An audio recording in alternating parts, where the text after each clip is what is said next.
Jesus, irmãos, ele aproximadamente durou 3 anos e meio. Ele começou seu ministério com 30 anos de idade. Ele pregava, ele ensinava e ele curava. Então, foi necessário um amadurecimento mesmo.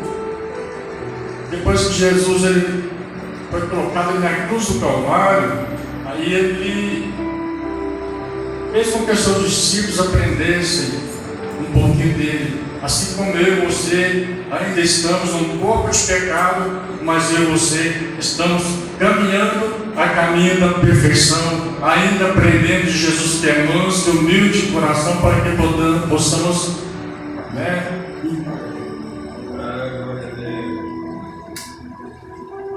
aprendendo de Jesus que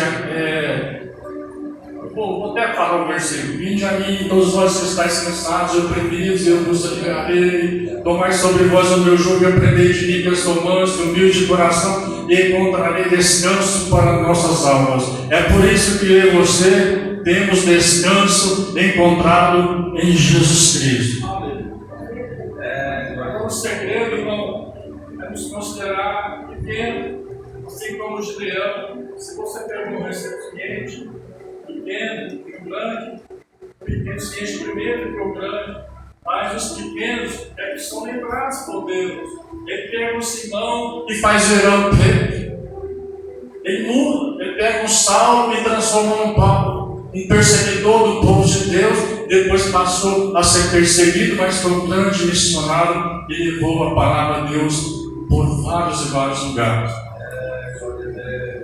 Hoje nós vamos ver que Deus não chama ninguém de forma aleatória. Ele não escolhe ninguém por acaso. Ele diz na sua palavra assim: aquele que vier até mim, de maneira nenhuma eu lançarei fora. E às vezes pessoas dizem que não vão se assentar mais na roda dos escarnecedores, mas é um detalhe, irmãos. Os que eram seus amigos quando você estava lá no mundo, se eles estiverem no bar bebendo, você não vai beber com eles, mas você pode chegar e falar: vamos ir na igreja hoje, vamos assistir um culto, Jesus te ama. Você pode até dar um refrigerante. Deus, aleluia. E aí, às vezes, nós perdemos a oportunidade de ganhar almas para Jesus, irmão, porque achamos que é só vir à igreja e ir para casa, vir à igreja e ir para casa. Mas tem almas cansadas, perdidas e oprimidas lá fora, precisando de mim e de você para levar o verde imperativo de Jesus. Gideão estava ali trabalhando escondido para poder salvar o sustento de sua família nas mãos do inimigo que oprimia Israel por 7 anos. Israel plantava, mas na hora da colheita, os medianitas vinham e roubavam toda a colheita. Muitas vezes o inimigo também vem contra as nossas vidas, querendo roubar aquilo que é sustenta a nossa vida, a nossa casa e a nossa família. Mas ele também deseja nos paralisar para que não venhamos viver a missão que Deus tem na nossa vida. Não vou te falar uma coisa. Às vezes, dentro das igrejas, próprios irmãos tentam impedir você de levar alguém até Jesus. Vamos lá para a Bíblia. Existia aqueles homens que pegaram aquele paralítico numa cama, e a Bíblia diz que na porta estava uma multidão, uma barreira, impedindo aqueles homens de levar aquele paralítico até onde Jesus estava ali no meio. A Bíblia diz que subiram pelo telhado, abriu lá e desceu e colocou aquele homem. A Bíblia não diz que aquele homem pediu para ser curado, mas aqueles homens, aqueles heróis anônimos, eles pegaram aquele homem e levaram até Jesus de Nazaré. É isso que Deus está querendo que nós façamos nos dias de hoje. Levemos as pessoas até os pés de Jesus. Se nós formos meditar, irmãos, é nós que teríamos que pedir para Jesus: Jesus, o Senhor me aceita? Nós viemos rebentados lá do mundo. Irmãos, eu fiquei 15 anos num terreiro de macumbaria, achando que estava servindo a este mesmo Deus.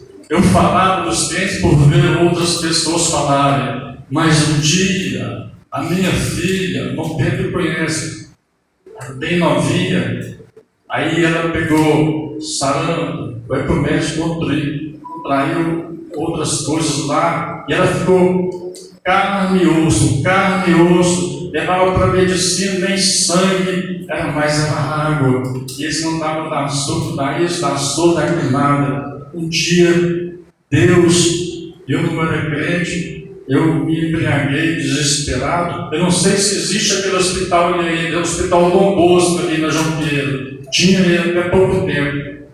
E Deus usou o ímpio e falou assim: olha, leva a sua filha lá no Dom Bosco. Levei minha filha, e aí, no último dia, eu olhei para o céu, falei: Jesus, se o Senhor tirar minha filha daqui com vida, o Senhor vai me dar força e eu vou servir ao Senhor. Já tinha meu sogro ainda de saudosa memória que estava orando por mim, orando por nós, orando pela minha família. Quando a minha filha saiu sã e salva de lá, as pessoas que estavam ali disseram assim: eu achava que a sua filha não ia sair daqui com vida. Mas Deus é poderoso para fazer muito mais abundantemente, irmãos, além daquilo que pedimos ou pensamos. Ele salva, Ele cura, Ele liberta, Ele batiza com o Espírito Santo e Ele ainda leva para o céu. Deus te escolheu, me escolheu, nos escolheu, não foi por mérito, mas foi pela graça. A Bíblia diz assim: pela graça de Deus sois salvos, mas isso não vem de nós, não vem das obras para que ninguém se gloria, mas é por intermédio ou por meio da fé. A fé é o firme fundamento das coisas que se espera e a prova daquilo que não se vê. Tinha uma menina, perguntou para o papai dela assim: papai, o que é fé? Fé é aquilo que nós vemos. Explicou, inventando até os versículos da palavra de Deus, mas eu não queria saber como é que é a fé, papai. O que é fé? Tinha uma cisterna, um sari, um copo, um balde. Ele acomodou a pilha com cuidado, prendeu ela direitinho ali, pôs ali no balde, foi descendo, desceu. Mais embaixo ficou bem escuro. Aí ela falou assim, gritou: papai, cadê você? Estou aqui. Eu estou te ouvindo, mas não te vejo. Aí o papai falou assim: isso aí é fé. Os judeus, irmãos, eles viam os milagres de Jesus, eles andavam com Jesus e diziam que Jesus estava curando, libertando, salvando, tirando aqueles demônios das pessoas, expulsando. Eles falavam que ele estava fazendo por espírito de Beelzebul ou de Satanás.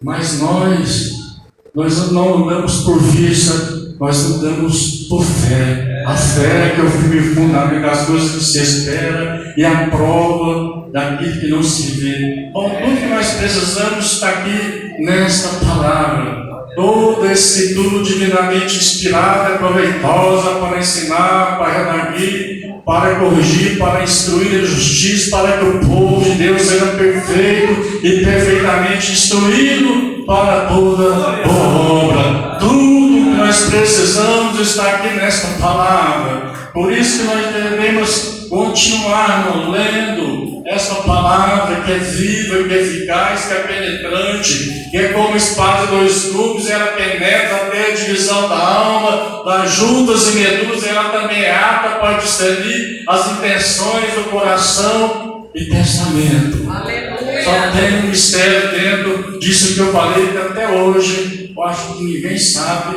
só Jesus para nos revelar naquele dia. Eu não sei, talvez o pastor sabe. Onde é que fica a divisão da alma? Eu não sei. Mas um dia, se Deus permitiu chegar lá, vou perguntar para Jesus: Jesus, onde é a divisão da alma? Tem tantos mistérios na palavra de Deus, irmão, que só a eternidade vai nos revelar. Porque os cabelos dizem que não nos convém querer saber mais, porque o Senhor é fiel. Glória a Deus. Paulo era um perseguidor da igreja, pela graça Deus escolheu. E foi o único, irmão. Foi o único, né? A lista dos apostolados foi separado direto por Jesus. Foi o único. mas foi um embaixador em cadeias. Quando uma pessoa falece, fica discreto, combati o bom combate, acabei a carreira, mas guardei a fé. Mas ele está preso. Está preso depois de decapitado. Não é isso, pastor? Não é fácil, não, servir Jesus. Servir Jesus de corpo, de alma e espírito. Ou de perguntas para tocar. Ele sabe. Estava ruim no hospital. Segundo falaram, colocando no grupo, orei várias madrugadas para o João Pedro. Nós orar, mas não conseguimos sobreviver, espiritualmente falando. Ontem, depois de manhã, de madrugada, eu acordei. Deus me perguntou, eu falei, lá para sentar orar. Vocês podem ir lá, não? De segunda a sexta, pastor Miriam Esther e a sogra daquele pastor do Jair, tá lá, pode ir lá. Vocês não vão encontrar nem um dia lá fechado, às 5 às 6 da manhã. Então, todas as vezes que eu vou lá, eu passo de às vezes dá uma vez por semana, o trabalho dele está lá. Um dia eu falei para ela, pastora Miriam, eu não glória para esse testemunho da senhora, vale muito mais do que uma pregação. Porque ela é uma mulher de Deus também, pastor. Serva do Senhor. Paulo ele foi o responsável por implementar o maior número de igrejas do mundo.